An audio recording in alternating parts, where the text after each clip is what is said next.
El cyberpunk, ese subgénero que refleja visiones distópicas del futuro, y no tan distópicas. Cada vez es más común dejar tu cuerpo para pasar a otro plano, a otra realidad, y ahí actuar. El plano de lo virtual traspasa la realidad.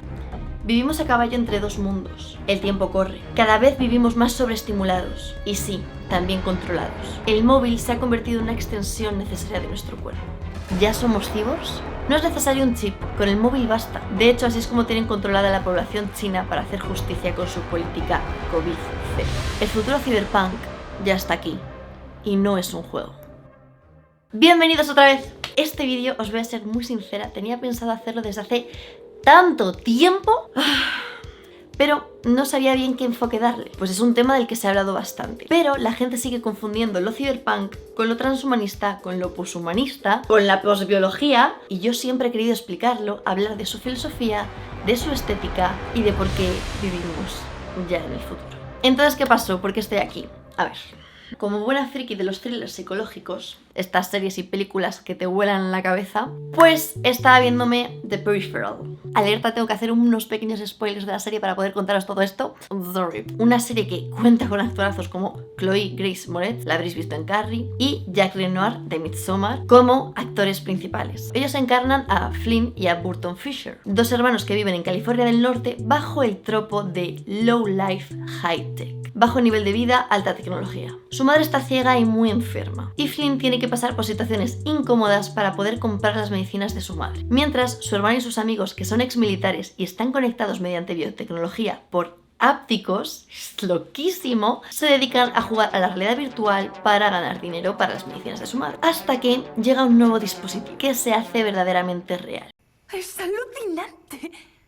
Tan real que lo es. Así, Flynn, quien lo probó, está viajando al futuro mediante neurotransmisores en un periférico. Esto es algo muy normal en 2099, pues no hay casi personas tras el jackpot, el apocalipsis. Así, traen a gente del pasado mediante estos periféricos. Estaba flipando con muchos detalles alucinantes que tiene la serie, hasta que llegó esta escena. Ash, una chica del futuro, decide enseñar a Flynn la verdad acerca del jackpot. Ese punto clave y repercusiones futuras que tuvo por las que el mundo está hecho una mierda, una característica muy cyberpunk. Para mostrarla esto, Ash y Wilfred utilizan un museo en realidad aumentada maravilloso, que si te fijas es una alegoría a los 4 jinetes que se le parecen a Juan en el capítulo 6 del Apocalipsis bíblico. Pues imaginaros yo cómo me quedé ante esto. Los 4 jinetes del apocalipsis son la guerra, el hambre, la peste o pandemia y la muerte. A Flynn se le muestra lo siguiente: un apagón total en 2039. No es la primera vez que se habla de esto e incluso ya se han hecho series sobre ello. Una pandemia terrible por un filovirus. Bueno, esto ya lo hemos vivido, así que check. Seguido de una catástrofe medioambiental, que da terribles sequías, hambrunas y finalmente guerra nuclear. Sinceramente, me da miedo. ¡Tengo miedo! ¡Tengo miedo!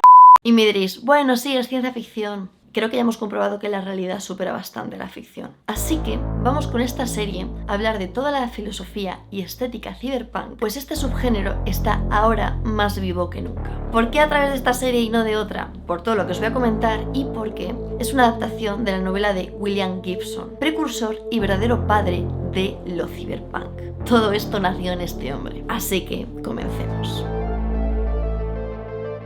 Todas las obras cyberpunk deben su trabajo a William Gibson desde Neuromancer. Sí, podéis pensar, no fue la primera porque Blade Runner es de los 82.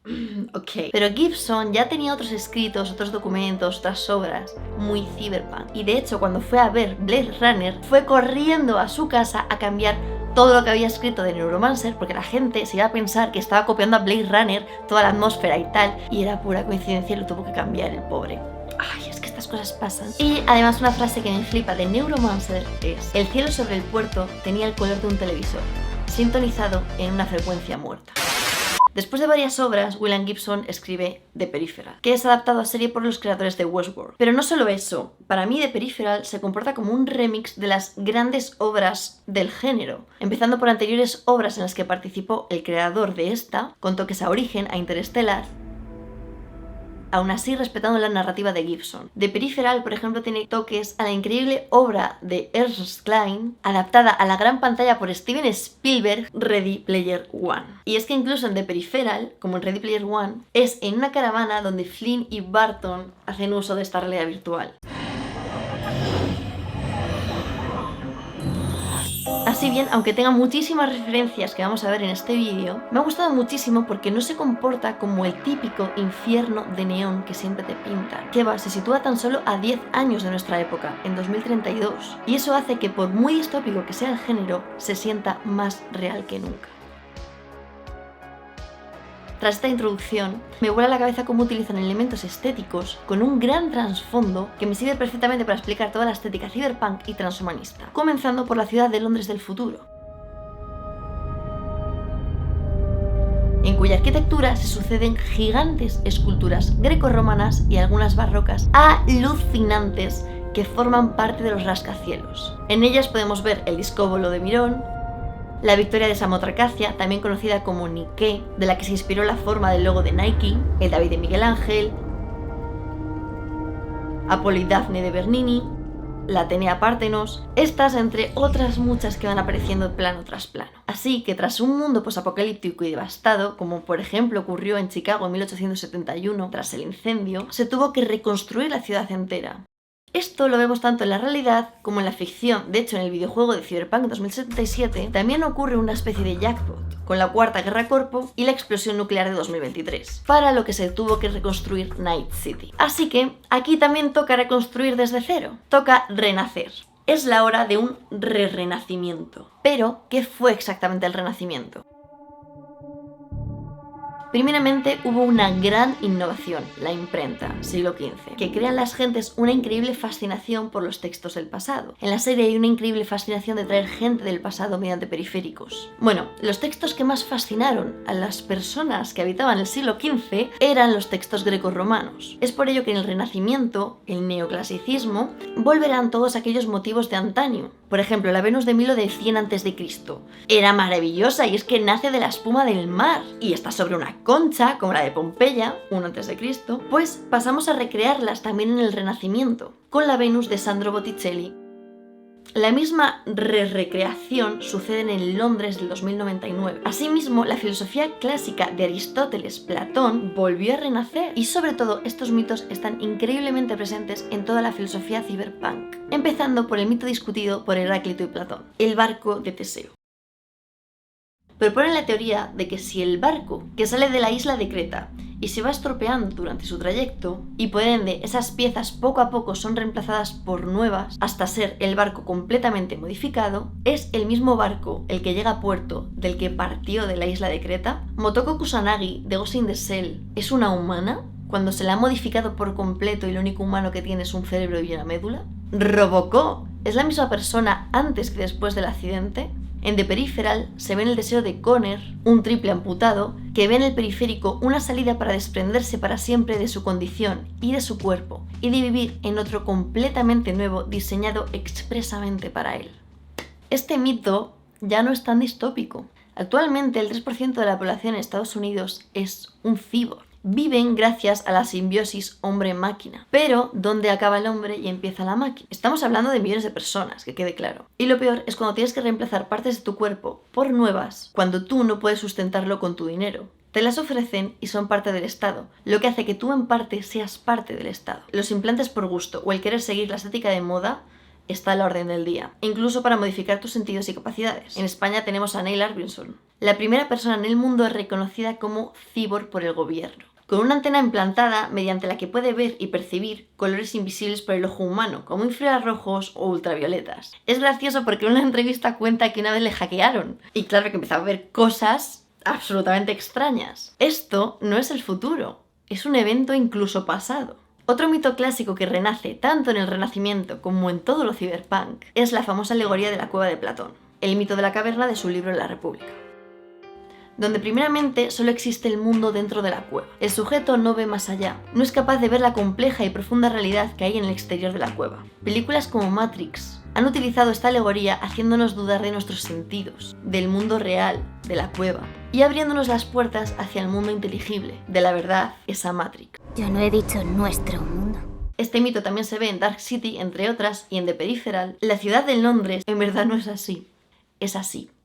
Si el RI hace cosas como estas a la vista de todos, ¿qué no estará haciendo en secreto? En el mundo de los Fisher alternamos entre dos planos temporales, el presente, 2032, y el futuro, Londres del 2099. Estando allí, la verdad, pero aún así estás tapada por los altos cargos. Así aquí tenemos otra característica del Cyberpunk. Es una extensión dramatizada del capitalismo. En lugar de estar regulado por ley, es todo un juego de conflictos de interés, de megacorporaciones respaldadas por la propia política, que juega a su interés tiñéndose de bien común. Esto da lugar al propio término de la palabra cyberpunk, desglosada en cyber, que procede del griego Cybernein, dilo tú Siri porque yo no sé decir Cybernein, que significa manejar el timón, gobernar, en referencia al espacio virtual creado por los medios de información. Así, la cibertecnología es aquella que tiene sistemas que le permiten aprender y regularse a sí mismos. Luego, punk proviene de una visión crítica y desencantada del mundo y de la sociedad, encarnada en parte por ese no futuro, ese del que también hablaban los Sex Pistols en God Save the Queen, al verse ante un futuro completamente incierto. Esto hace que se creen movimientos como el punk, corrientes de cultura contestatarias y rebeldes, que en verdad no quieren más que se les escuche y que dejen de ser ratas de laboratorio. Es bastante normal, por tanto, que el cyberpunk y más subgéneros derivados estuvieran de moda en los 80, durante los mandatos de Reagan y Thatcher. No podéis hacer eso. Oye, son personas de verdad. Este sentimiento de cuestionamiento propio del cyberpunk también se tiene hoy en día. Actualmente Google tiene acceso a tu localización. ¿A qué partes de pantallas prestas más atención? ¿A qué le das clic? ¿Qué conversación has tenido tomando un café para luego anunciar cosas de tu interés? Google quizás te conozca mejor que la persona con la que estás tomando el café. Quizás no, seguro. Siguiendo esto, en nuestro tiempo, Neuralink es una empresa de nanotecnología cuyos propósitos son el poder implantar un chip en el cráneo de las personas para conectarlo a una computadora y así medir su actividad cerebral. Pero a ver, que es que tampoco necesitamos un chip cuando ya todos en parte somos cyborgs. Utilizamos auriculares en nuestro día a día que forman ya parte de nuestro cuerpo. Es que muchas veces estoy así y ni me doy cuenta. Para poder escuchar conversaciones que se están dando a la otra punta del mundo o música de hace 200 años. Utilizamos lentillas que nos permiten ver mucho mejor sin necesidad de gafas. Están dentro de mi cuerpo. Y un dispositivo móvil como extensión de mi cuerpo que, si vives en China, con la política COVID-0, eres rastreado 24/7. Además es bastante turbio porque es coetáneo a la burbuja inmobiliaria y el deseo de la población de retirar su dinero de los bancos. Así que si estás legalmente confinado, no puedes siquiera acercarte a tu banco. Da un poco de mal rollo. También en China no existen las redes sociales, sino copias de Instagram, de TikTok, que también son controladas por el gobierno. La violencia y los trabajos a sueldo. El deshacerse de alguien que no coincide con tu opinión política para poder seguir en el poder es actual. Todo esto parece cyberpunk, pero es que es el hoy en día. Con todo esto ya podemos hacer una diferencia entre todos estos palabras que los habéis escuchado seguro. Lo cyberpunk, como hemos visto, es el género de ciencia ficción. Y en The Peripheral, que es un thriller psicológico de ciencia ficción, tiene elementos cyberpunk. Todas las características que hemos explicado hasta ahora. Ahora, el transhumanismo es un movimiento intelectual y científico que afirma el deber moral de mejorar las capacidades humanas a través de las nuevas tecnologías, como algo propio de la evolución natural humana. Aquí, el ser humano está en transformación de sus capacidades. Es un transhumano. El resultado utópico culminaría en el poshumano, esa Motoko Kusanagi de Ghost in the Shell. Un humano carente de sufrimiento, de enfermedad, de envejecimiento, hasta de condición mortal, y que es capaz de controlar sus emociones. Aquí el barco de Teseo está súper presente. Después del poshumano estaría la posbiología, y con esta el mito de la caverna, donde el ser humano viviría sin cuerpo, en una Matrix. Enterraríamos la biología en el olvido y tendríamos superinteligencia, superlongevidad y superbienestar. Si queréis mi opinión, porque es mi canal y la voy a dar, ya está. Creo que un ser humano sin sufrimiento, sin tristeza, sin lamento, deja por completo de ser ser humano. Ese superbienestar ya no es humano. Esto no quiere decir que yo personalmente esté en contra de los implantes y de mejoras transhumanistas, sin llegar al poshumano, pues como he comentado en este vídeo, en parte ya todos somos cyborgs y transhumanos. Todos somos nuestra propia obra de arte. De este tema ya hablé en este vídeo. Y una suscriptora me ha dejado este mensaje. Tengo una pregunta, ¿cómo puede ser el humano una obra de arte si ha sido producto de la naturaleza y no, como el arte, de la actividad humana? Somos nuestro propio conducto de nuestra propia actividad humana. Ya tecnológicamente nos modificamos. Gracias a la química, yo tengo este tinte de pelo. En algunos vídeos utilizo prótesis, incluso pelucas. Solo tenéis que verme a mí, que dejo mi identidad a un lado para poder vestirme y fusionarme con el tema a tratar, mediante alteraciones artificiales de mi cuerpo. Una simbiosis de la narradora con la estética de la temática a performar. Commitment, señores, commitment. Thierry Mugler cambió su aspecto tal y como soñaba. Kim Kardashian también ha sufrido bastantes cambios. Y bueno, se discute si es por moda o no, si es saludable, eso es otro tema, no voy a tratar eso. El chico que quiere convertirse en alguien sería otro ejemplo. Aún así, este es el principio de libertad morfológica. El ser humano tiene la libertad que le da la tecnología de tener la forma y de ser quien quiera ser. Y como dice Music Radar Clan en este increíble vídeo, el hombre transhumanista es la obra de arte más compleja creada por el ser humano, protagonista de la transformación. No hay mayor reto creativo que el hombre cambiándose a sí mismo. Cuando dijo esa frase yo peté. ¡Peté! Bueno, el hombre en parte juega a ser Dios. Dios se acerca a Adán para darle el impulso de la vida. Hemos llegado a un punto, chicos y chicas, en los que las historias cyberpunk ya se nos quedan en parte del pasado, porque ahora, más que nunca, estamos viviendo en ese futuro distópico, en un mundo transhumanista donde el futuro es ahora. Ahora bien, me encantaría saber tu opinión acerca de todos estos temas que no son cortos, no son pocos, etc. Así que, tell me about it. Con esto... ¡Hala, que me lo he quitado! Ah, está hecho un cuadro ahora mismo. Bueno, con esto nos vemos por el mar de internet, por mis otras redes sociales. Muchísimas gracias a los Patreons por hacer posibles estos vídeos. Que llevan tanto tiempo que vamos a hacerlos y soy un poquito adicta. Me estoy enrollando y no me estoy despidiendo bien. No. De verdad, es que mi mente, no, si esto está cortado raro, es que se me ha ido un poco la pinza al final, que es algo que suele pasar. Así que bueno. Chao. Me voy antes de cagarla más.